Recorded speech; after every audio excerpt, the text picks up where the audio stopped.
Hamas किस तरह आतंक फैलाता है, इसका खुलासा हमास के सह संस्थापक शेख हसन यूसुफ के बेटे मोसाब हसन यूसुफ करते रहे हैं।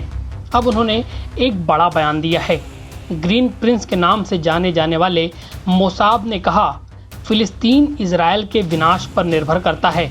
यदि फिलिस्तीन की कोई परिभाषा है तो इसका अर्थ है इजराइल का खात्मा। द जेरूशलम पोस्ट के कार्यक्रम में उन्होंने ये बातें कही।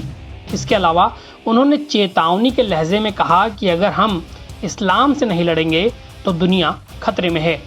मोसाब एक पूर्व फिलिस्तीनी आतंकी हैं। 1997 में वह इजराइल चले गए और 2007 में यूएस जाने तक वह इजरायली सुरक्षा एजेंसी शिन बेट के लिए जासूस के रूप में काम करते रहे।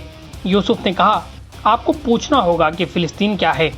क्या ये एक जातीय समूह है, एक धर्म है, एक विशिष्ट भाषा है?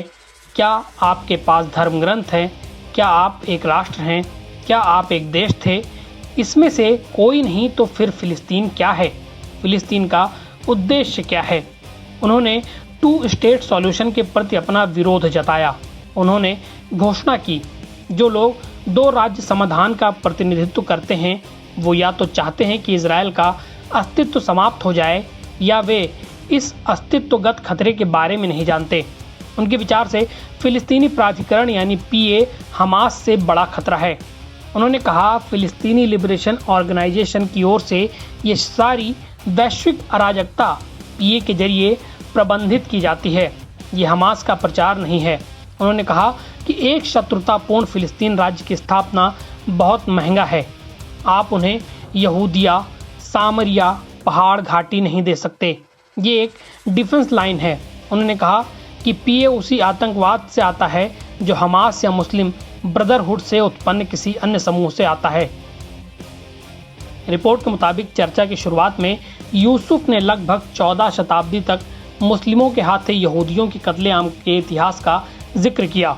उन्होंने यहूदी लोगों की इसे मानने से इनकार करने की आलोचना की। उन्होंने कहा, मैं समझता हूं कि अगर यहूदी लोग इस तथ्य को स्वीकार करते हैं तो उन्हें बहुसंख्यक मुस्लिमों का सामना करना पड़ेगा। इसी कारण वो इसे नहीं मानते। उन्होंने कहा कि सोशल मीडिया पर इजराइल के खिलाफ इतना प्रचार किया गया है कि जब लोग दिन में इसे हजारों बार देखते हैं तो वे इस पर विश्वास करने लगते हैं। उन्होंने चेतावनी भरे अंदाज में कहा, अगर हम इस्लाम से नहीं लड़ेंगे तो दुनिया खतरे में है। हमारे सामने एक बड़ी समस्या है, हमें जागने की ज़रूरत है और अगर हम अस्तित्व संबंधी खतरे को नज़रअंदाज करते या नकारते हैं तो बहुत देर हो जाने पर हमें इसका सामना करना पड़ेगा। एनबीटी ऑनलाइन की रिपोर्ट।